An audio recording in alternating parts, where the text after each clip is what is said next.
Hello दोस्तों, कैसे हैं आप सभी। स्वागत है आपका अपने यूट्यूब चैनल हिस्ट्री प्लस पर। मैं हूं मोहन दोस्तों, और आज हम करेंगे हमारे जो यूजीसी नेट को लेकर काफ़ी इंपॉर्टेंट क्वेश्चन है जो बार बार रिपीट होते रहते हैं, उनको आज हम लेकर के आए हैं। लेट ना करते हुए स्टार्ट करते हैं। फर्स्ट क्वेश्चन देखिए, निम्नलिखित साक्ष्यों में से कौन सा जो रामगुप्त संबंधी प्रवृत्ति साक्ष्य नहीं है। सबसे पहले दोस्तों हमें चीज़ें कन्फर्म होनी चाहिए कि रामगुप्त से संबंधित इनमें से कौन सा साक्ष्य है और कौन सा नहीं है। पहले बात करते हैं हरिश्चरित्र पर जो शंकराचार्य की टीका है, तो ये जो है इसके अंदर जो है रामगुप्त के संबंधी जानकारी हमें प्राप्त होती है। अबुल हसन, काफ़ी इंपॉर्टेंट चीज़ आई है। एक अबुल हसन जो अली है, इसकी मजबत उल तवारीख इंपॉर्टेंट है दोस्तों। ऐसी चीज़ों के आप नोट्स बना लीजिए, क्योंकि ये बुक्स जो है आपको कई बार क्या है रिपीट दे दी जाएंगी। सेम ऐसे का ऐसा क्वेश्चन आपको नेट में मिल सकता है, तो इसलिए मैं आपको कह रहा हूँ कि आप इन चीज़ों को नोट डाउन करते रहिए। तो इसके अंदर भी दोस्तों जो है जिक्र मिलता है रामगुप्त का, तो इन दोनों के अंदर मिलता है। थर्ड देखिए, अमोघ वर्ष का जो संजान ताम्रपत्र है, इसके अंदर भी दोस्तों इसका क्या है जो है जानकारी मिलती है रामगुप्त संबंधी। तो ये राष्ट्रकूट शासक हुआ है, तो ये चीज़ें हमें पता होनी चाहिए। जो जो ऑप्शन में आते हैं दोस्तों, उनको जो है बिल्कुल कन्फर्म तरीके से याद करके जाना है। और अब लास्ट का टाइम है, तो रिवाइज कीजिए बार बार चीज़ों को। इसका राइट आंसर दोस्तों ए रहेगा, क्योंकि जो सोमेश्वर का मानसोल्लास है, इसके अंदर इसका जिक्र नहीं मिलता रामगुप्त का। अगर रामगुप्त के संबंधी साक्ष्य की अब बात करोगे तो ये तीन चीज़ें आपको याद रखनी पड़ेगी। और दोस्तों आपको एक जो हमारा चैनल था, सब्सक्राइब हो चुके हैं हमारे 1000, तो उसके लिए आपका बहुत बहुत धन्यवाद। आपने काफ़ी सपोर्ट किया अभी तक, आगे भी करते रहिए। सेकंड देखते हैं दोस्तों, तो ये तोसली यहाँ इस चीज़ को ना देखिए आप। निम्नलिखित में से जो कौन सा जो है अशोक के साम्राज्य के दक्षिणी भाग का एक प्रशासनिक केंद्र था। तो दक्षिणी साम्राज्य की यहाँ बात हो रही है कि दक्षिण के अंदर जो उसका कौन सा प्रशासनिक केंद्र था। तो सबसे पहले हमें इसको याद करने के लिए थोड़ा देखना होता है चीज़ों को किस टाइप से याद किया जाए। तो सबसे पहले हम दोस्तों इसकी बात करते हैं पूर्वी भाग की। तो पूर्वी भाग की अगर बात करेंगे तो ये तोसली यहाँ पर हो जाएगा। तोसली पूर्वी भाग में थी इसकी। और दोस्तों जब पश्चिमी भाग की बात करोगे, तो पश्चिमी उज्जैन में जब ये गवर्नर भी रहा है अशोक, तो उज्जैन यहाँ पे इसकी राजधानी हुई है पश्चिम की। और साउथ की जब बात करोगे आप, तो यहाँ पे स्वर्णगिरी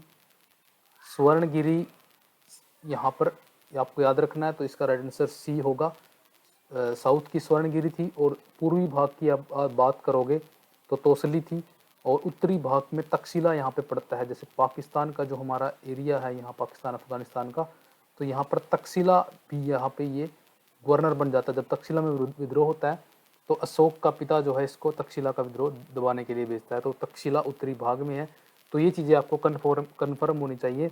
एक और था यहाँ पे, इन्होंने एक प्राच्य नाम से कोई था यहाँ पे, तो उसको भी आपको करके जाना है। वो यहाँ पे अर्धस्वतंत्र राज्य था प्राच्य, जो इसने जीता था। जो कलिंग भी था दोस्तों, कलिंग,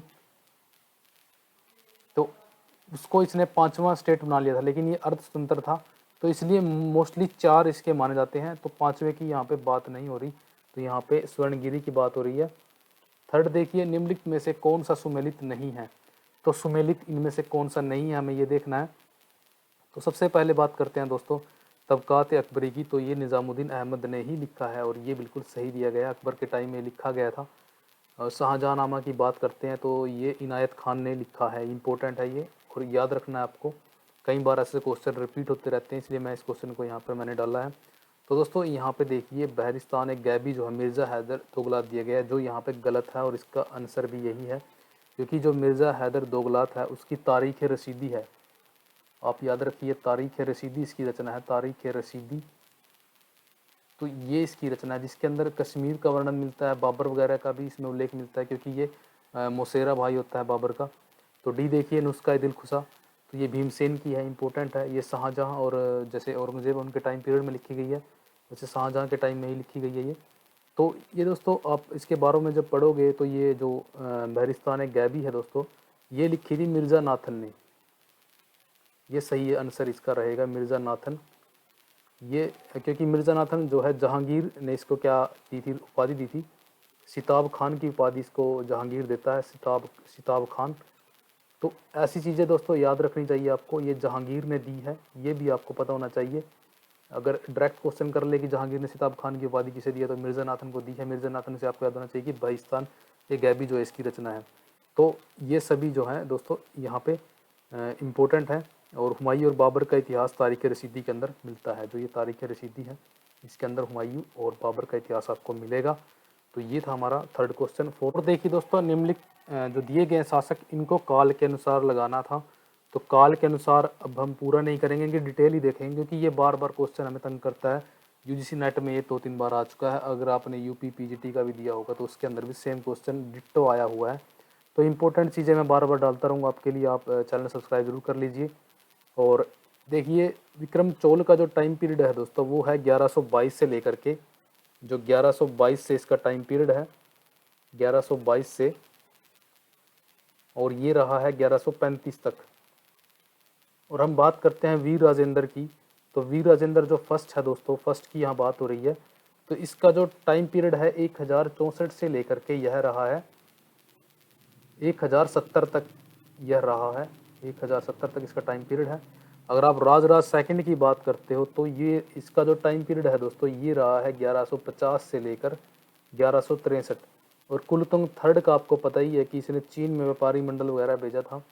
और जो है इसका टाइम पीरियड है 1182 से लेकर 1216, यानी कि दिल्ली सल्तनत के लगभग टाइम पीरियड में कुलतुंग थर्ड रहा है। तो इम्पोर्टेंट चीज़ है दोस्तों ये, इनका आपको बार बार पढ़ के जाना है। इनका प्रशासन आपको याद होना चाहिए, चोलों का कैसा प्रशासन था। प्रांतक प्रतन का जो अभिलेख है उत्तर मेरू, उसके अंदर इनके जो शासन का काफ़ी अच्छे से वर्णन किया गया है। तो ये चीज़ें आपको मोस्टली पता होनी चाहिए। 5 देखिए, जहांगीर निम्नलिखित मुगल शासकों में से किसने, जहांगीर दोस्तों यहाँ पे आप मत पढ़िए, निम्नलिखित मुगल शासकों में से किसने यह दावा किया था कि वह यह अंतर कर सकता है कि किस चित्रकार ने रेखा चित्र बनाया है और किसने उसमें रंग भरा है, यह उसका चेहरा किसने तैयार किया है। तो दोस्तों यहाँ पे आंसर ही यहाँ पे इसका जहांगीर है। ये थोड़ा पीडीएफ बनाते टाइम ऊपर आ गया, यहाँ पे इंग्लिश में मैंने लिख दिया था इसको। तो जहांगीर इसका राइट आंसर दोस्तों। जहांगीर ही ऐसा राजा हुआ है जो चित्रकला का पारखी था। और ये दोस्तों काफ़ी इम्पोर्टेंट है। अगर कोई भी आपके क्वेश्चन करता है कि जब चित्रकला की शुरुआत किसके टाइम में होती है, तो ये हुमायूं के टाइम से होती है। हुमायूं के बाद जो है जब अकबर आता है, तो उसके बाद जब जहांगीर आएगा, तो ये काफ़ी इम्पोर्टेंट राजा हुआ है इस जो मुग़ल काल का। चित्रकारी पर इसका विशेष जो है लगाव था। और यह खुद कहता है, मतलब कि खुद बताता है कि जब कोई भी चित्रकार जो है किसी चित्र को बना देता है, उसको देख करके ये बता सकता था कि इसके हाथ किसने बनाए हैं, इसकी आंखें किसने बनाई हैं। तो चित्रकला का काफ़ी पारखी था। और चित्रकला जो है इसके टाइम में क्या है, चरमोत्कर्ष पर पहुंच गई थी।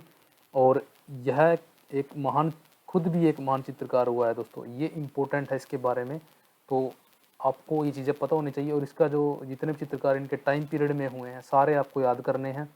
और आपको पता होना चाहिए कि किसने कौन सी उपाधि इसने उन चित्रकारों को दी है। तो वो चीज़ें इंपॉर्टेंट है, मैं डालता रहूँगा टाइम बाय टाइम आपके लिए सारी चीज़ें। तो ये मुझे थोड़ा टाइम निकला तो मैंने इस वीडियो जल्दबाजी में थोड़ा बनाया है। 6 देखिए, सम्राट अकबर ने अनेक भारतीय सामाजिक सांस्कृतिक रिवाजों को अपनाया था। तो इम्पोर्टेंट चीज़ है दोस्तों, इसने सामाजिक और सांस्कृतिक रिवाज अपना लिए थे अकबर ने, क्योंकि काफ़ी उदार शासक हुआ है ये। और उनमें से एक था मुग़ल शाही परिवार के किसी सदस्य की जब मृत्यु हो जाती थी तो ये अपना सिर मुंडवाया था इसने। तो वह कौन सी महिला थी जिसकी मृत्यु के पश्चात अकबर ने 1604 के अंदर, डेट भी आपको याद होनी चाहिए क्योंकि कई बार क्या है, क्वेश्चन नेट में आ चुका है लेकिन डेट पूछ ली जा सकती है, और अपना सिर और मूछें उसने मुंडवा ली थी। तो वो कौन सी रानी थी दोस्तों? तो ये दोस्तों ये थी हमीदा बानो बेगम। ये इसकी माता जी थी दोस्तों, और इसके मरने पर इसने सिर मुंडवा लिया था। और 2 बार इसने ऐसा किया है दोस्तों, ये भी आपको याद रखना है कि 2 बार इसने ऐसा किया है। एक बार जो हमीदा बानो बेगम के मरने पर, और एक शायद महामंगा के मरने पर, 2 के इसने ऐसा किया है। तो ये चीज़ें आपको याद होनी चाहिए, कई बार पूछी गई हैं ये चीज़। ईस्ट इंडिया कंपनी द्वारा दोस्तों जो है किन क्षेत्रों पर कब्जा किया गया था, किस इनको व्यवस्थित करना था। तो हम नीचे वाले कूट वगैरह नहीं देखेंगे, हम बात करेंगे हमारे क्वेश्चन की। तो दोस्तों अगर आप पंजाब की बात करते हो सबसे पहले, तो पंजाब 1852 में जो है डलहौजी ने इसको क्या कर लिया था, अपने अंतर्गत कर लिया था पूरी तरह से। और जब आप नागपुर की बात करते हो तो नागपुर इसने 1854 के अंदर जो है अधिग्रहित किया था। और सिंध का तो आपको पता ही है कि 1843 में इसको अधिग्रहित कर लिया गया था। सतारा की जब बात करोगे आप तो 1848 में सतारा को इन्होंने अधिग्रहित कर लिया था, यानी कि अपने अंडर में ले लिया था। तो अगर दोस्तों इन चीज़ों को आपको काफ़ी याद रखना होगा, क्योंकि ये क्वेश्चन जो है 2-3 बार आ चुका है, इंपॉर्टेंट है। आपको पता होना चाहिए पंजाब कब मिलाया गया झांसी को, जैसे 1853 में मिलाया गया, तो झांसी इम्पोर्टेंट है। उदयपुर हो गया, बघाट हो गया, करौली हो गया, तो ये चीज़ें आपको याद करके जानी है, क्योंकि पीछे क्वेश्चन आ चुके हैं। हालांकि 1-2 साल से इस टाइप का क्वेश्चन नहीं पूछा गया, लेकिन क्या नेट का कुछ नहीं पता किस टाइप से क्वेश्चन आ जाए, तो ये चीज़ें आपको अच्छे से करनी है। 17 का अधिग्रहण जैसे सबसे पहले हुआ था, तो ये इम्पोर्टेंट चीज़ें हैं दोस्तों। नेक्स्ट देखते हैं, वतन जागीर के ऊपर कई बार क्वेश्चन आता है दोस्तों कि वतन जागीर जो है किस टाइप की जागीर है, या वतन जागीर में क्या क्या होता है, तो इस टाइप से इसको आपको अच्छे से करके जाना है। तो मेरा मकसद यही था आपको ये चीज़ बताना कि इन चीज़ों को आप अच्छे से करके जाएं, तो सही नहीं की बात हो रही है। तो सबसे पहले देखिए, वतन जागीर की अवधारणा की शुरुआत जो है सुल्तान अलाउद्दीन खिलजी के टाइम में, तो अलाउद्दीन खिलजी का टाइम पीरियड यहाँ बताया गया है, दौरान हुई थी, तो ये गलत दिया गया। तो वतन जागीर जो है ये अकबर ने सब स्टार्ट की थी इसको। सेकंड देखिए, वतन जागीर की अवधारणा की शुरुआत अकबर के शासनकाल के अंतिम वर्षों के दौरान हुई, तो ये सही दिया गया है। तो अकबर ने इसकी शुरुआत जो है अपने टाइम पीरियड के जो लास्ट के शासन के टाइम था उसका, उसमें से ने की थी। वतन जागीर की अवधारणा की उत्पत्ति तथा संकल्पना के संदर्भ में जानकारी का प्राथमिक स्रोत जो है बीकानेर के जो राजा राय सिंह के लिए अकबर का फरमान है। ये सबसे इम्पोर्टेंट चीज़ है दोस्तों, ये प्राथमिक स्रोत है इस चीज़ को जानने का। फर्स्ट सबसे पहले प्राथमिक अभिलेख या कुछ भी आप इसको समझ सकते हो, तो ये फर्स्ट इम्पोर्टेंट है दोस्तों, राजा राय सिंह बीकानेर का इम्पोर्टेंट चीज़ आपको ये याद रखनी है। प्राइमरी सोर्स है ये इस चीज़ का, अगर आप इसको देखना चाहते हो तो सबसे पहले आप यहाँ देखोगे तो इस चीज़ को वतन जागीर को सबसे पहले इनको दिया गया था, इस हिसाब से भी इसको आप याद रख सकते हो। डी देखिए, वतन जागीर जो है लगान वतन जो है जागीर धारक के वेतन का हिस्सा थी, तो ये दोस्तों बिल्कुल इम्पोर्टेंट चीज़ है। लगान होता था इसके अंदर, जागीर का लगान, और वतन जागीर के धारक को जो है इसके द्वारा क्या है वेतन दिया जाता था। ये वतन दे करके इसमें क्या था, जो अकबर जो है यहाँ पे पूरी तरह से वतन जागीर की अवधारणा को इसने अपना लिया था। जो राजपूत शासक थे उनको वतन जागीर सबसे पहले दी गई थी, और बाद में ये दोस्तों फिर सुधार इसमें हुए, जैसे दूं अस्पा सी अस्पा जो वो मनसबदारी के अंदर जो है जहांगीर लेकर के आया था।